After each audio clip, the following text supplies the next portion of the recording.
और राज्यों को ओबीसी की लिस्टिंग करने का अधिकार देने वाला बिल लोकसभा में पास हो गया है। मंगलवार को इस पर वोटिंग की गई। इसके पक्ष में 385 वोट पड़े, वहीं विपक्ष में एक भी वोट नहीं पड़ा।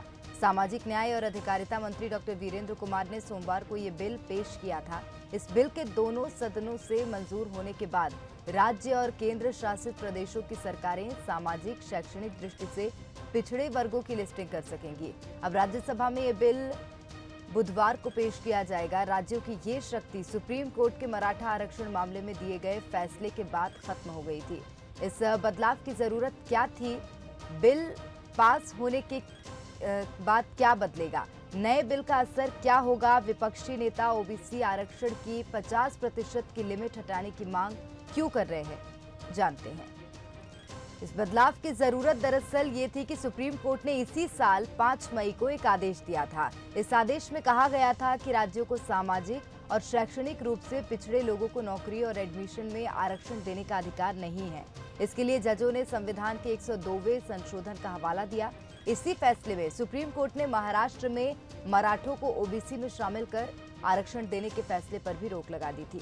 दरअसल 2018 में हुए इस 102वें संविधान संशोधन में national commission for backward classes की शक्तियों और जिम्मेदारियों को बताया गया था। इसके साथ ही ये 342A संसद को पिछड़ी जातियों की लिस्ट बनाने का अधिकार देता है। इस संशोधन के बाद विपक्षी पार्टियों ने ये आरोप लगाया कि केंद्र संघीय ढांचे को बिगाड़ रहा है।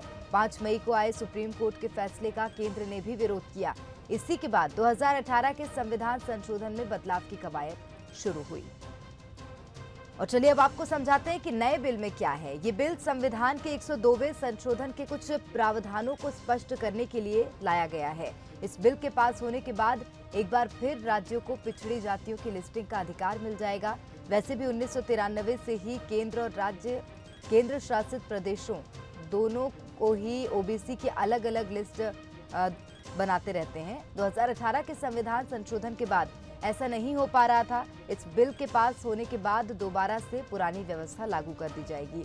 इसके लिए संविधान के आर्टिकल 342A में संशोधन किया गया है। इसके साथ ही आर्टिकल 338B और 366 में भी संशोधन किया गया है। और बिल पास होने से क्या बदलेगा, ये एक बड़ा सवाल है। इस बिल के पास होते ही राज्य सरकारें अपने राज्य के हिसाब से अलग अलग जातियों को ओबीसी कोटे में डाल सकेंगी। इससे हरियाणा में जाट, राजस्थान में गुर्जर, महाराष्ट्र में मराठा, गुजरात में पटेल, कर्नाटक में लिंगायत आरक्षण का रास्ता साफ हो गया है। ये जातियां लंबे समय से आरक्षण की मांग कर रही हैं। हालांकि supreme court Indira Sahni case का हवाला देकर इन पर रोक लगाता रहा है। और इंदिरा साहनी केस क्या है, ये समझाते हैं। 1991 में पीवी नरसिम्हा राव सरकार ने आर्थिक आधार पर सामान्य श्रेणी के लिए 10% आरक्षण दिया था। राव सरकार के फैसले के खिलाफ पत्रकार इंदिरा साहनी कोर्ट चली गईं। साहनी केस में 9 जजों की बेंच ने कहा कि आरक्षण का कोटा 50% से ज्यादा नहीं होना चाहिए।